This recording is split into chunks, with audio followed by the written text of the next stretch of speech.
It's been, what do we say, about a year since it publicly. Yeah. What's sort of been the stupid question, but biggest challenges, biggest changes, biggest? Well, obviously everything you see is physical, so they're difficult.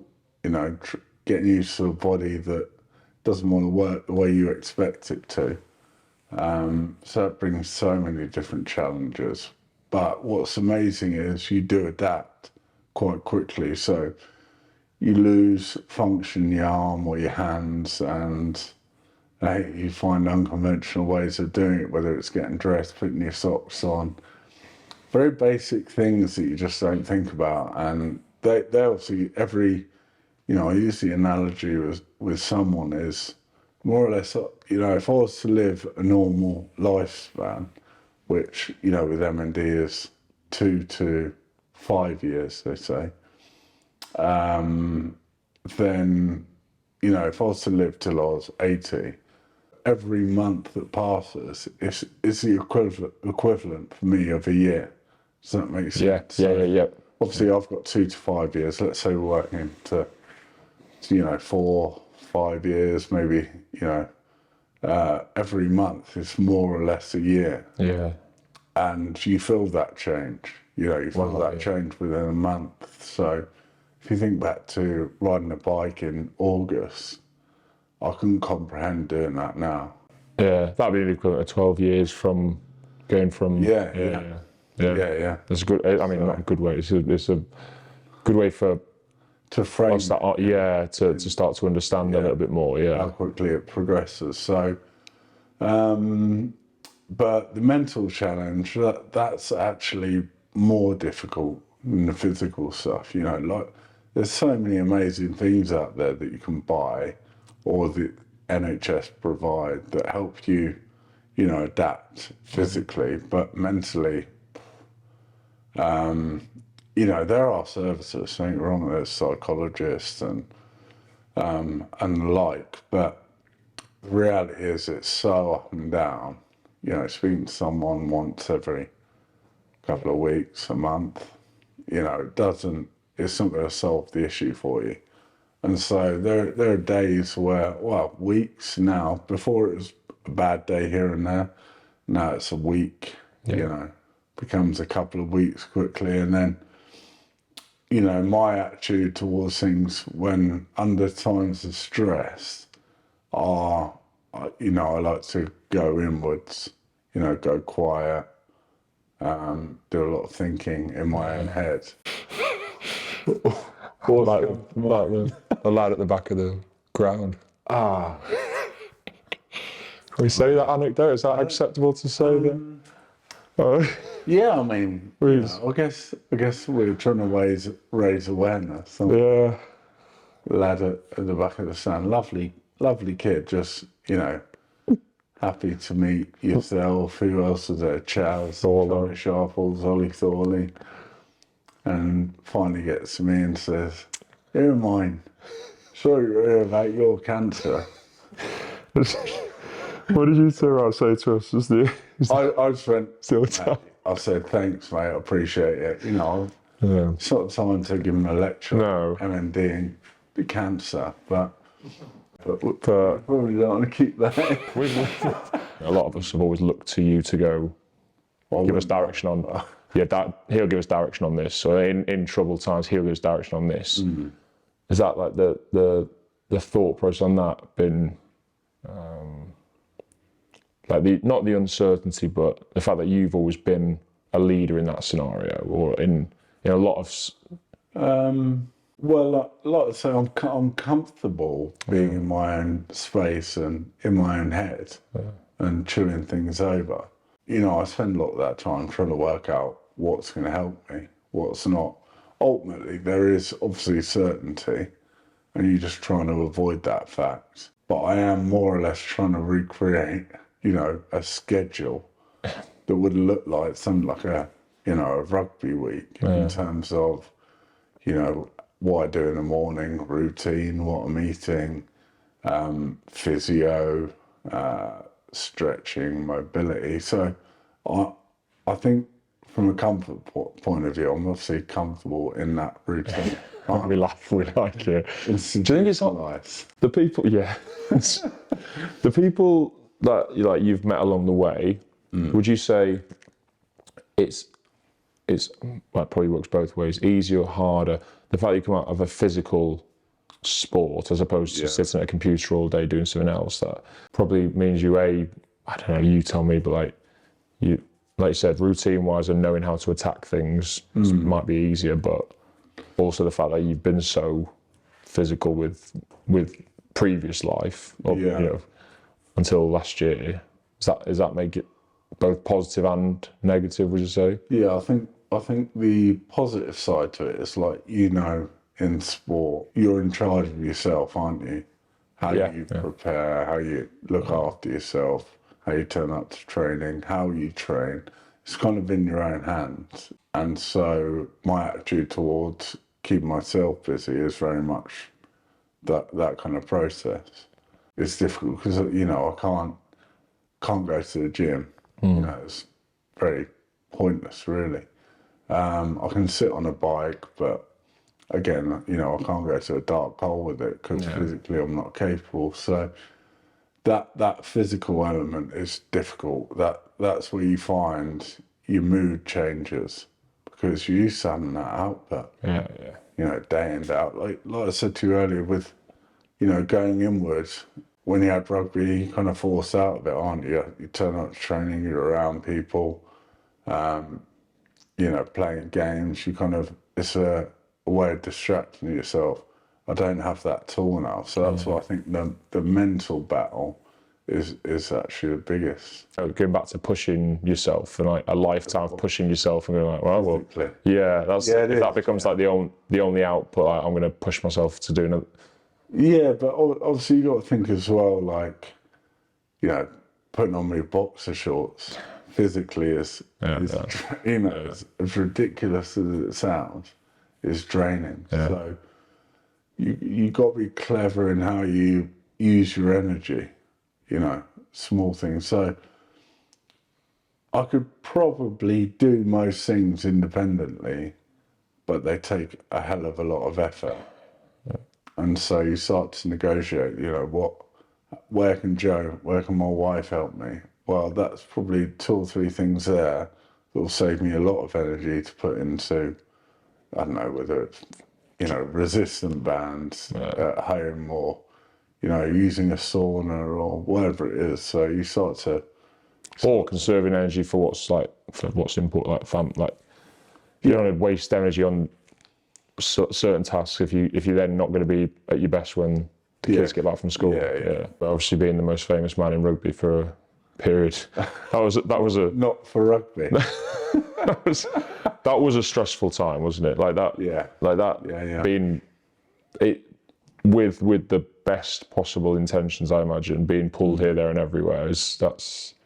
Well, you know, I think it was important to put my voice out there with the other guys. I think, you know, particularly the people I've met along the way, but if I'd have gone quiet on it or disappeared and kept it to myself, in a way, I feel like that's quite a selfish thing to do. You know, obviously I've been very fortunate to benefit from the support of the rugby community, which has helped massively. It's given me opportunities to make adaptations at the house that I wouldn't have been able to do otherwise, and that's a weight off my mind. But obviously the other side to it is, you know, you've got to live with it day to day, and naturally people know how you're getting on, and sometimes you don't have the energy to share that information. You know, and obviously it's deeply personal when you're starting to get a lot of help for things, or you're struggling, or, you know, you're falling over, tripping over things, hurting yourself. It's quite difficult to show face with that. You know, so that's the battle with it. But it's definitely put me in touch with some people that are also in the same boat, and speaking to them. And actually, I didn't mention it earlier, that's something that does help mentally. Speaking to other people in the yeah, same boat, you know, that really understand what's going on. different levels of like people who've just been diagnosed, people who further along than yourself. Yeah, well, the people I'm generally speaking to are diagnosed similar times, just because they got in touch once I went public. Do they put a MND community together where people can reach out, or is that? Oh mate, there's loads. You know, the MNDA are great. You know, small things like they've got a forum or a community online. You know, Facebook. You know, MND communities, Instagram, as you can imagine. But then there's, you know, other charities like Challenging MND. And obviously, once you get diagnosed, you start to realise just how many people there are around you that are struggling with it or have, you know, been affected by a family member that's got it. And you start to realise it's a lot bigger than you realise. The figures are skewed. You know, they say there's 5,000 people alive at any time with MND, but if you think, you know, half the people that are diagnosed die within a year, 2 years max, I think. Right. So you know, that figure's kind of over the 5-year period. Yeah, they make it sound. Yeah, makes it sound very different. Yeah. So yeah, mate, there's a big community. And is that? Would you say that people that you've generally spoken to, is that because of your profile that people have reached out individually to you, or is that? Do you know what I mean? Like, yeah. A lot of it is, and that's the benefit of going public with it. Yeah. Was, you know, I'll speak about Mark Williams in Wales. You know, I get a message on Instagram from him saying, been going through the same thing for the last 12 months. I was diagnosed 2 weeks ago, 2 weeks before I was, you know, would love to have a chat with you. You know, similar age, a little bit older, but 2 young kids, same age as mine. So, you know, immediately you've got that connection, that understanding. So we've built a really good friendship. You know, he's come up to my house. You know, I've seen him a few times. And he's good, mate, because he's got a good sense of humour. You know, very cynical, which I like. I wonder how you bonded. Yeah. Very, very dark sense of humour. And has he found that's his way of? Yeah, well, I think, you know, he played a little bit of rugby, club level in Wales, so he gets, you know, we've got that kind of understanding. But more than anything, he's actually he's a lot more positive than I am. I have to give him credit for that, you know. But he's also just as cynical. So that's been a great help. We've progressed differently. And we keep saying if you put us together, we'd probably have a fully functioning body. But he's been a great help. There's a couple of others. Marcus Stewart, you know, the footballer. Yeah. Him and his wife Louise have been fantastic. Marcus had a charity game down in Bristol, invited myself, Mark from Wales, Pete, who lives down in Exeter. So we're all, you know, we've all turned up at this football game, charity football game. And we're only there because MND, which on the one hand is, you know, not great. It's not the reason you want to meet up. But on the other hand, you know, it feels natural because you're kind of going, well, we're all in this ship boat together, you know, that's sinking. Yeah. Let's have a laugh. Look, honestly, it's sort of like the way you've dealt with it from the start, isn't it? Yeah. It's quite good. And they must have found it the same way, being able to have somebody with a public profile in a way, you know, rather than just. Yeah, I think so, but I think it kind of, you know, that stuff falls by the wayside. Yeah. Doesn't it, in the situation? It's kind of irrelevant. The benefit was I was able to put it out there. But the reality is those guys are absolutely grafting away trying to get the same message out. You know, Mark's message is MN Defiance, and You know, he's done a lot of fundraising for MND for his family. He's got a good support network in Wales. You've got Pete Evely down in Exeter, who's MND over Mind. And again, similar thing, just trying to raise awareness, trying to raise money, and just putting content out there. And then Marcus, obviously, he's got a massive profile in football. And he's done a lot of work with Derby Rimmer, so Stephen Derby, ex-footballer, who's had MND for a good few years now. You know, the whole point is that you're trying to constantly raise awareness, and money is part of that, don't get me wrong, but, you know, these guys are working incredibly hard. The money is not going to make a massive difference to the research, but the awareness and the understanding to try and get people to see, you know, why it's so important to try and get more funding and hopefully something that works. And it is worth like reiterating to anybody that doesn't, the reason, say, for, you know, the World MND Day, or to keep banging the drum about, is because of that reason, isn't it? Because there's nothing, because there's... Well, there's lots of different angles on it, but, you know, the first one is there's a lot more clinical trials going on now with repurposed drugs that are used for other things, which is a good thing. You know, it means they're trying different avenues, looking at different parts, you know, whether it's virology, whether it's gut related, whatever it is, but it's trying to get access to those drugs. You know, the big one at the minute is interleukin-2, you know, showing promising results. It depends who you ask. Some people aren't so sure, some people are really confident, but people need access to the drug and you can't get it. You can't get it. So getting it licensed, kind of getting rid of all that red tape, that's a big part of it.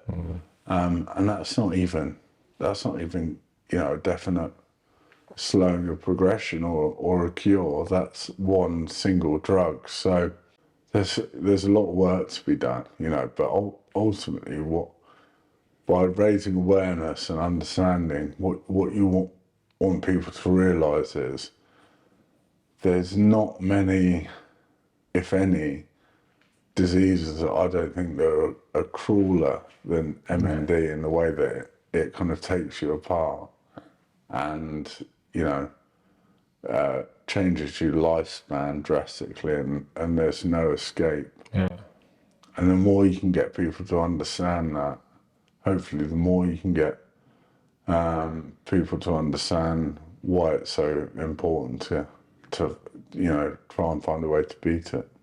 Probably the biggest thing from within the community must be that what the great work Kev's done, the great work Dolly's done, the great work, the great attention it's brought, can't stop now and go, oh, great work, that's it. Like, we've started the ball rolling. Well, I think Doddy, you know, the foundation, they put out there already their kind of mission statement, which is bold, and I think it's asking a lot, which is what we need to make progress.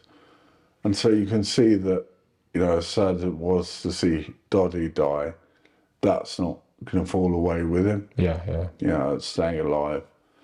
You know, similar with Rob and Kev and, you know, the work they do. You know, Rob, for example, the money he's raised has helped, you know, with the MNDA child psychology. So we're benefiting from that with our kids off the back of, you know, what Rob and Kev have done. Yeah.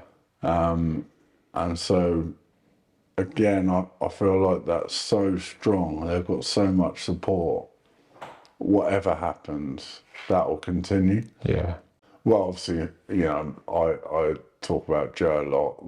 That's probably, you know, support for her is the biggest impact for me, because I've said it before, she has to live and breathe it really alongside me. You know, I've got it, but, you know, touch wood, nothing bad ever happens. But, you know, she's kind of living with it as well, if you like. So it's the after effects, and they can be, you know, they can hurt, can't they? They can hurt people and leave long-lasting damage. So you're constantly aware of that, and you know, something like that Rob has provided through his fundraising is huge. It feels like the sort of slight ignorance towards it we may have had the light lifted on it slightly, which is a positive, but it can't, and like you say, it won't stop, hopefully. Hopefully not, but they're big characters. Dotty, you know, Rob, Kev, big characters, Sweet, aren't they? big characters. Less so. Don't leave yourself out of that sort Less of so myself. list of... You know, they really have kind of brought it to the front. You know, when you've got the health minister, Steve Bartley, talking about it. Yeah. Onto that 50 million. You have to sometimes say to, like, Kev, like, I know, Kev, you're dead positive, but like, naturally, I'm a bit cynical anyway, so just bear with me on that, Kev, right? I am with you. I am... Yeah, no, when you're around him, you're like the best version of yourself, aren't you? That's all it seems to be, doesn't it? Yeah. He's incredible, to be fair. And he doesn't bat an eyelid talking about it. You know, he's an England defence coach. You know, he's a rugby coach. Yeah. He's a normal human being. And, you know, still he relentlessly does everything he can for MND. He's a normal human, he's just a bit better than the rest of us. Yeah. Well, like he's sort of... Maybe, you know, he would say a normal... He's not, is he? I'm quoting him. Yeah. He's sort of... not. Yeah. He's not. He's sort of a normal human being, just a lot better than the rest of us. Good, aren't they, Northerners, mate?